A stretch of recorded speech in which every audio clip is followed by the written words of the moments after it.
Welcome back into the GSMC Sports Podcast, brought to you by the GSMC Sports Network. The Dallas Mavericks definitely can't be feeling good after last night's game, but by no means are they going to be counting themselves out. And the Celtics, for, again, as awesome as that win was for them from their perspective, we saw the Mavericks at least provide that little bit of a spark in the third quarter that shows that it is not a massive gap in between. Celtics got off to a hot start, but once the game tightens up a little bit, the Mavericks do have a very real shot, and it's a good strategy for the Celtics to avoid getting into these crunch time possessions with the Mavericks, who have two of the, if not the two best closers in the game.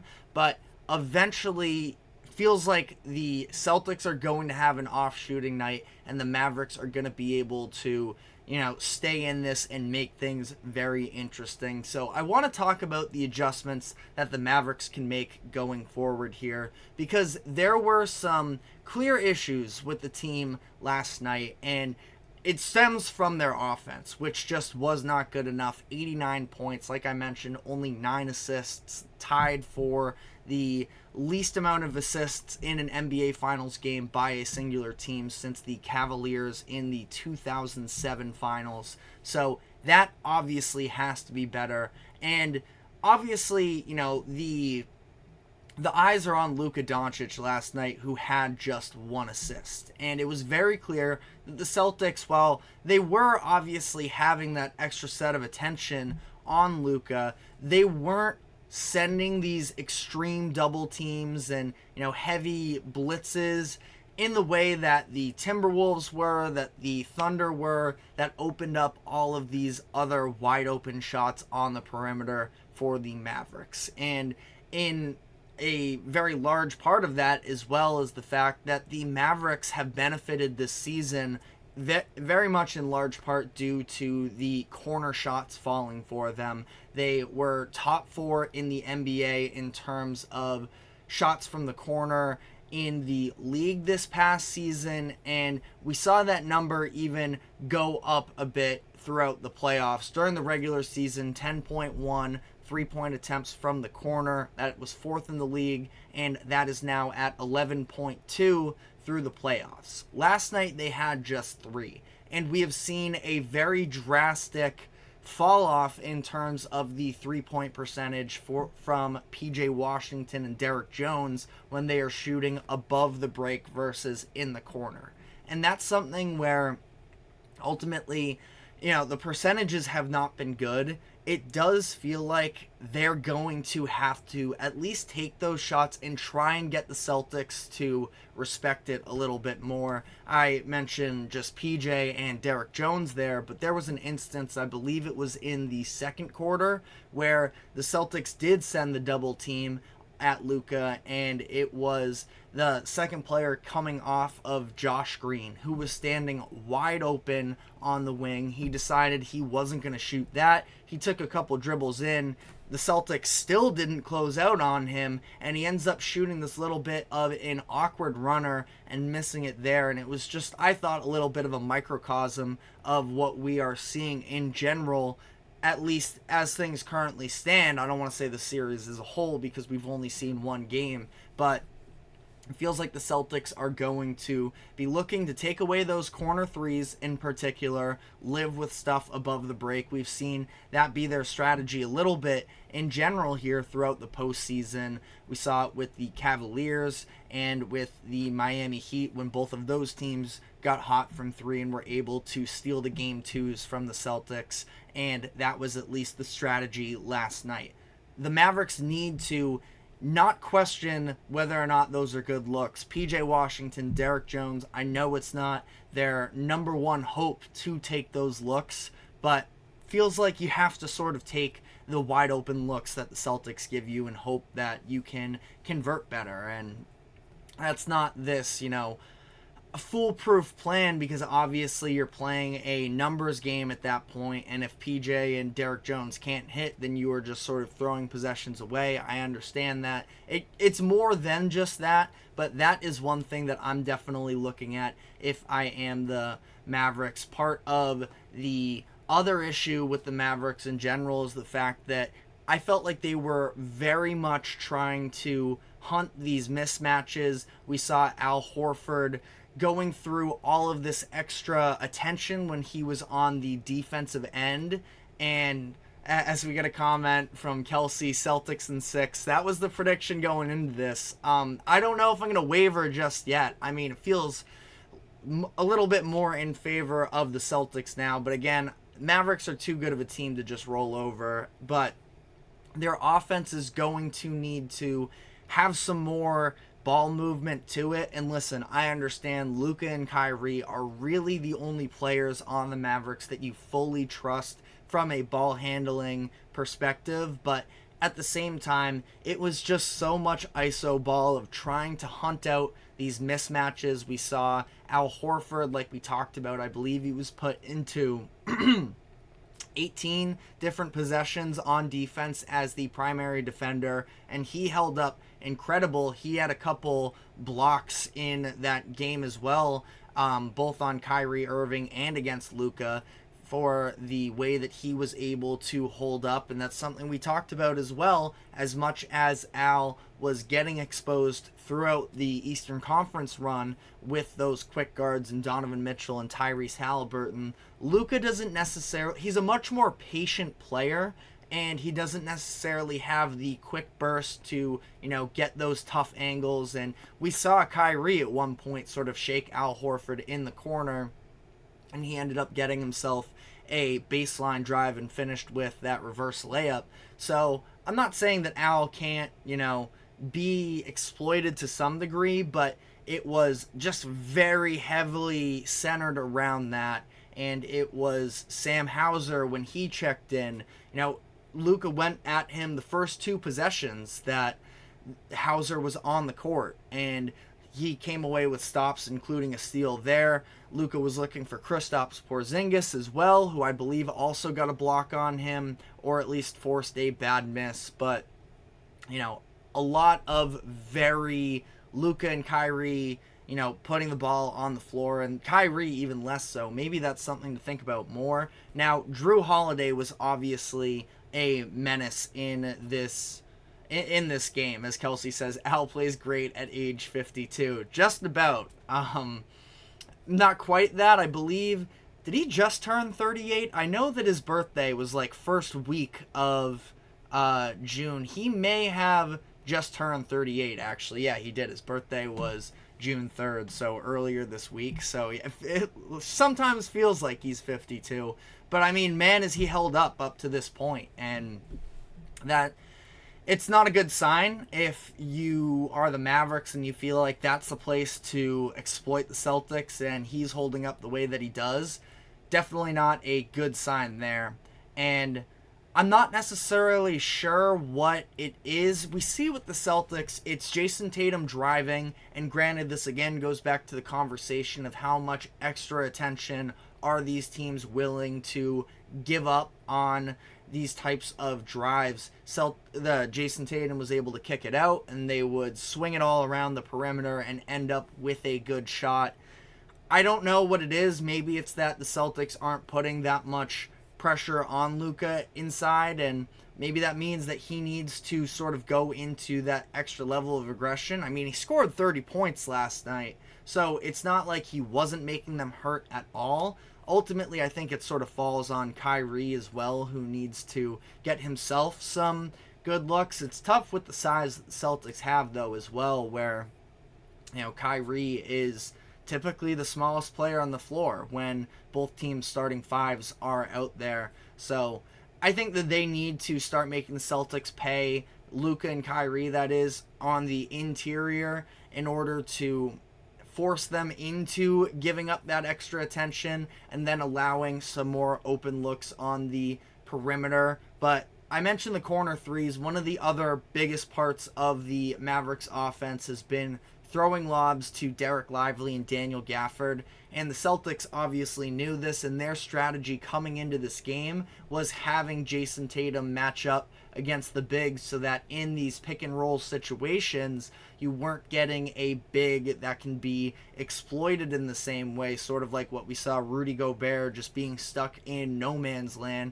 basically that entire Western Conference Finals, not knowing whether or not to step up more against Kyrie and Luka, and then having that lob lane open in the back, or if he doesn't step up, the two of them would make them pay. The Celtics were, in large part, willing to sort of drop back with Jason Tatum, who is a little bit more of a flexible defender.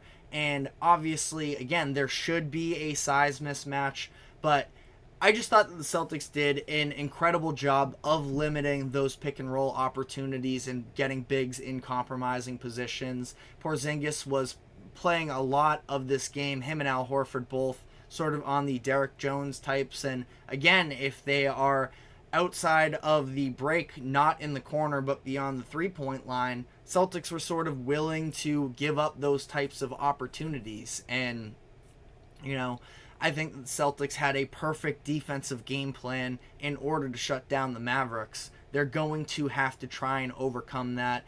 In terms of defense, I mean, they were playing just about as well as I wouldn't say fully just about as well as they could. You know, there were open looks that were happening. I would maybe consider sort of giving Tatum a little bit more room and seeing whether or not he is going to hurt you. That's obviously a very risky strategy in terms of giving the other team's best player more looks, but that's kind of what the Celtics did to Luka in this game, took away the playmaking, and ultimately we saw the Mavericks offense just look so much more disjointed.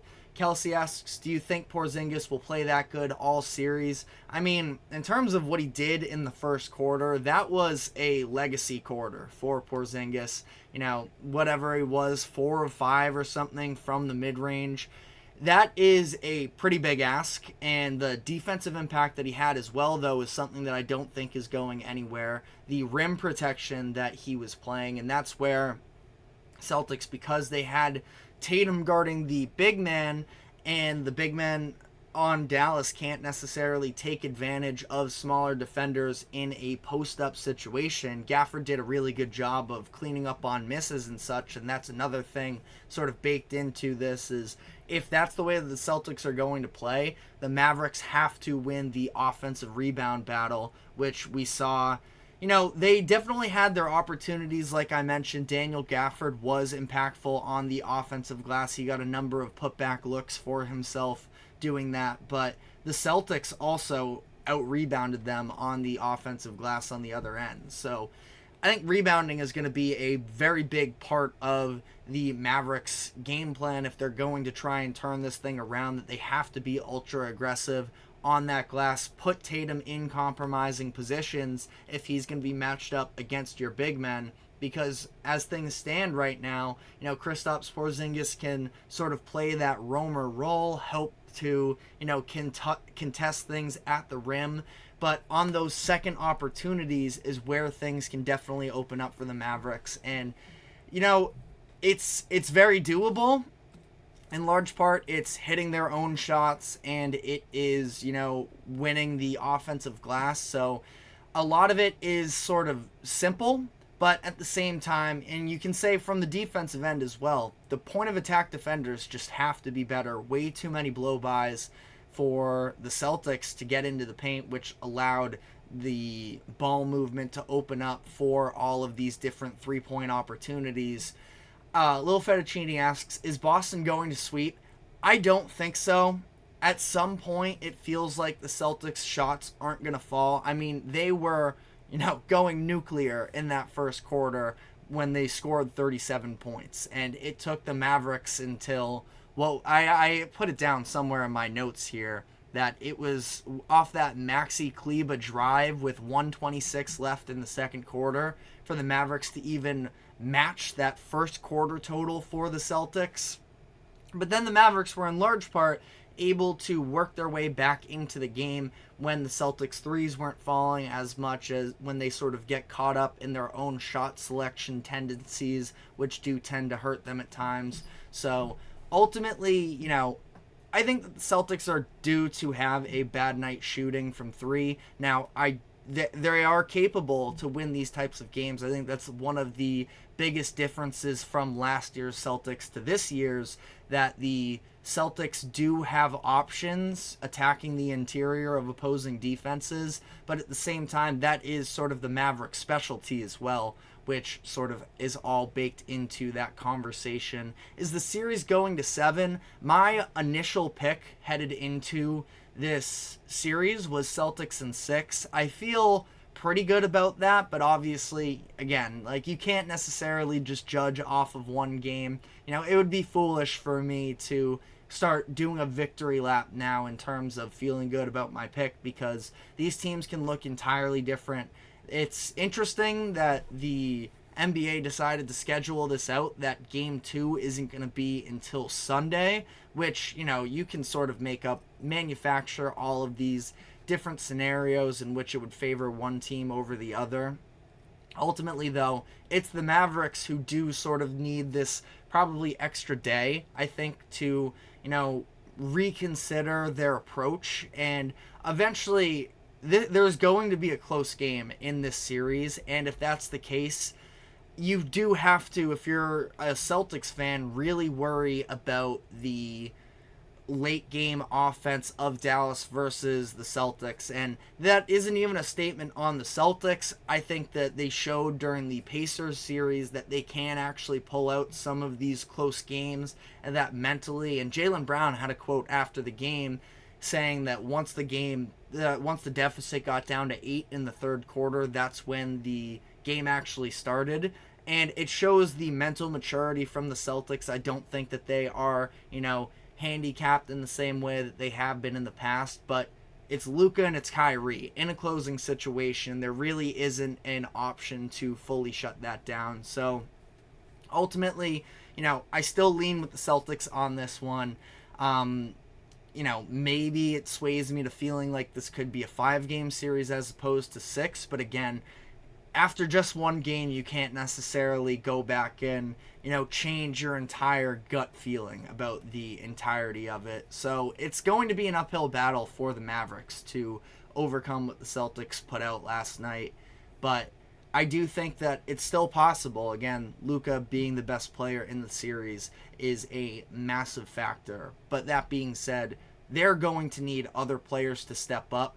The Celtics role players are superior to the Mavericks role players, and ultimately, as much as we spend so much time, and, you know, you look at the national media conversation and it's been all about, well, Luka's the best player. Some people, and I never agreed with it, that Kyrie could be better than Jaylen Brown or Jason Tatum. Even if that is the case, which I don't think so, it's still a team game. And obviously, the NBA is the most star-powered league out of any of the major professional sports in America. But at the same time, you know, there is a real team element. The Celtics have talked about sacrifice all year long, and it's going to be really hard to shut down the entirety of really that top 6 in particular, plus whatever other performances you can get off of the bench if you are the Celtics. But that is all we have time for on this segment. I want to, though, talk about the comments that Adam Silver made prior to the game starting